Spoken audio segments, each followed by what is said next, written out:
Hi, my name's Kimberly. Welcome to my kitchen. Today I'm going to be canning some beans. Beans are great to have in jars already cooked on your pantry shelf for a quick meal. And I've been doing this for years. And I found that when I can my beans, my favorite way to do it is to pre-sprout them. There's lots of different methods for canning beans. You can can the beans by cooking them first. You can can them in a dry state, just put them in the jars and add water. But the way I prefer to do it is to have them sprouted. So hope you can see this. Let me bring it in closer. This is a single sprouted bean. It's just got a little tail on it. So I'm canning on Friday. I usually will can my beans on a Friday. And I start on Wednesday night with soaking the beans. Let me take you back and show you how I did that. Starting with about 10 cups of dry beans, I'm just going to cover them with water in a large bowl and let them soak overnight. The exact number of hours is not critical. I'd say at least 8, but no more than 24. Then the next morning, I'm just going to take my beans and drain them, and I'll rinse them. And I'll keep them here by my sink throughout the day, and when I think of it, I'll just go and rinse them again. You want to do this at least 3 times, morning, noon, and night, but you can do it more times if you want to, when you think of it. And this will just help them to germinate. Here I'm picking out any broken or damaged beans. Okay, so I've got all these beans that have been sprouted, and now all I need to do is get them in the jars.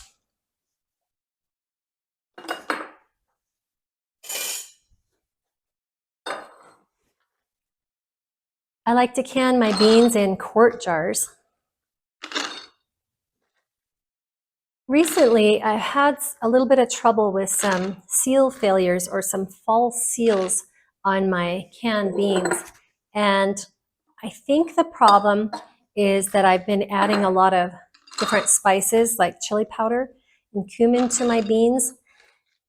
And when I first take them out of the canner, they appear to be sealed, but later sitting on the pantry shelf, the seal will fail. So today, I'm only going to add salt to these beans and see if that makes a difference.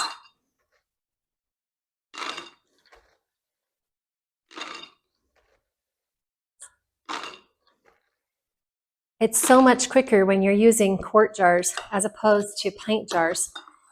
My pressure canner will hold 16 of the quart jars, 16 of the pint jars, but 7 of the quart jars. So just these 7 jars will be a whole batch of beans and fill my pressure canner.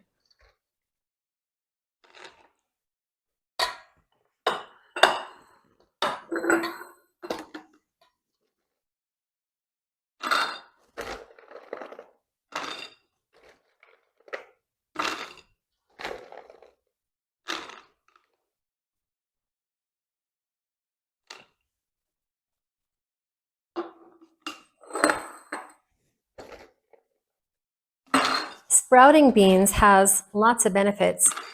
One is that it makes them easier to digest. It also makes the nutrients in the beans more bioavailable for your body to absorb.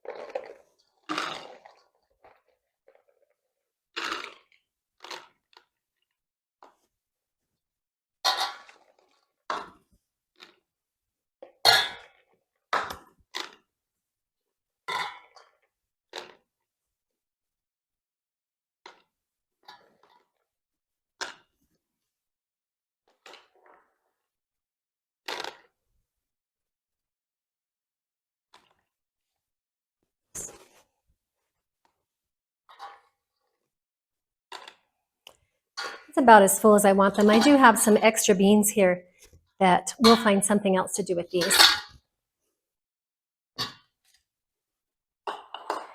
When we first moved to Ecuador from Alaska 9 years ago, one of the challenges for our family was adjusting to the different food culture that's here.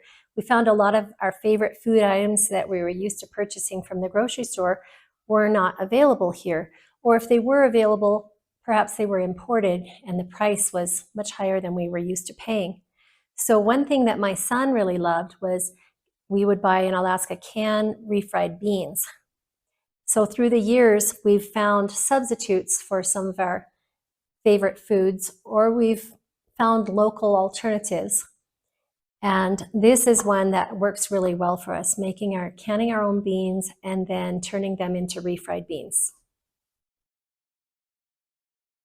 So I'm going to get some salt here.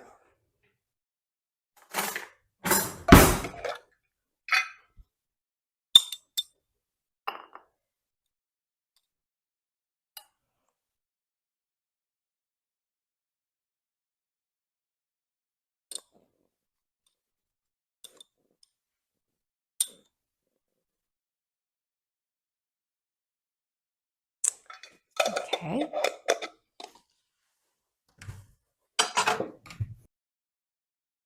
We'll get these filled up with water.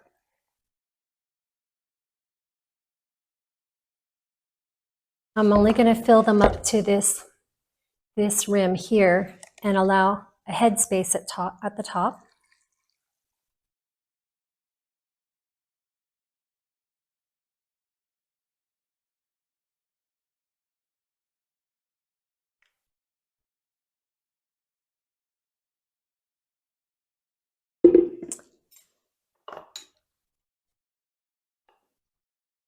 I got this one just a little too full.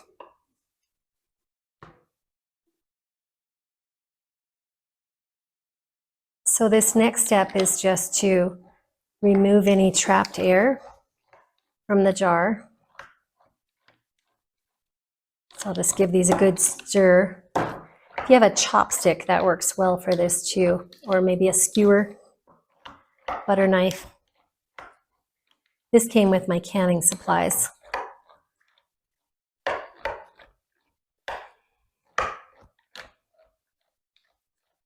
This is called debubbling. I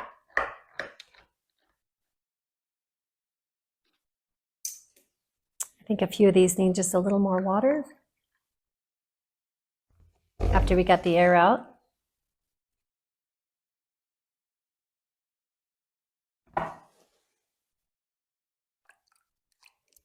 Okay, so the next step is just to get the lids and the rims on,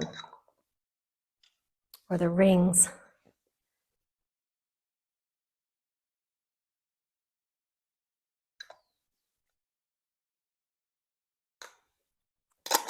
So when I screw these rings on, I'm only trying to screw them finger tight. I'm not trying to crank down on them tight. What happens is, as they're processing in the pressure canner, the contents of the jars will heat up and expand as they heat. And so with this two-part lid and not being on too tight, it allows some of that air to escape during processing when the contents of the jar are expanded. Then as they cool, they'll seal and form a vacuum as the contents cool and contract.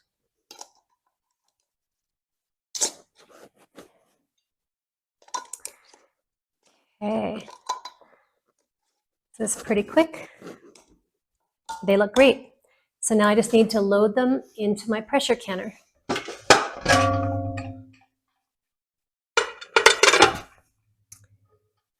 This I did bring with me to Ecuador when I moved here. But these quart jars I found in Cuenca, purchased them here.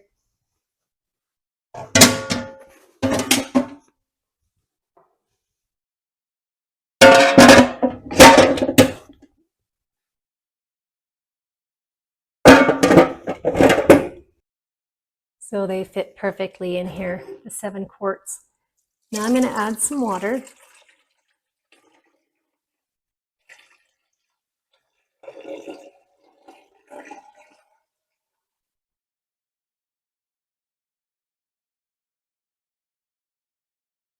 Now with pressure canning, it's not necessary to cover the jars. I'm not looking to cover them like you would in water bath canning. Just having the water go partway up. I think I'll get a little bit more water than that. I want to bring it up to about the shoulder here. Get the lid on. It's turned on.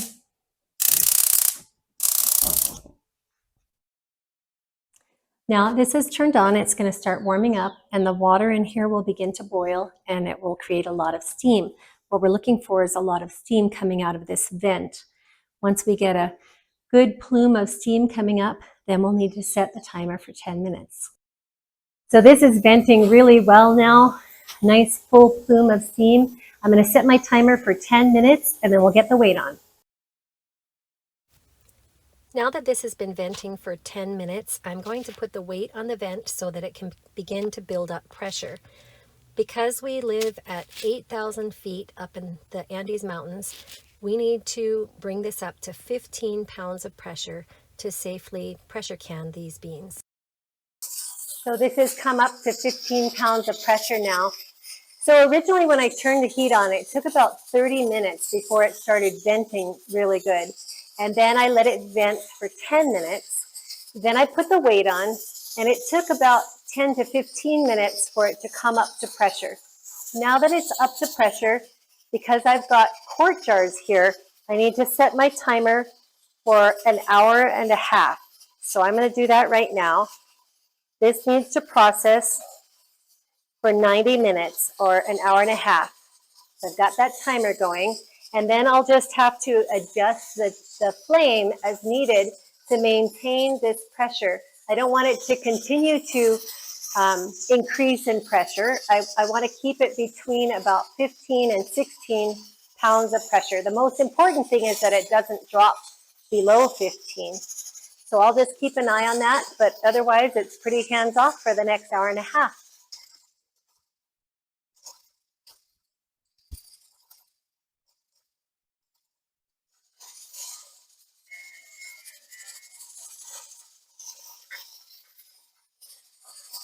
Okay, the timer, the hour and a half of processing time is over. Timer just went off. So I've turned the flame off.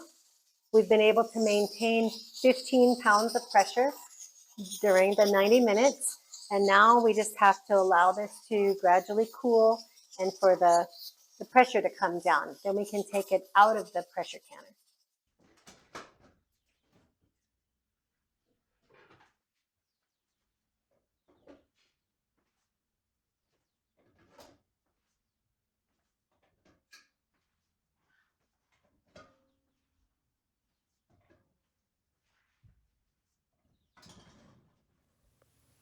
Here's the final product ready to put on the pantry shelves.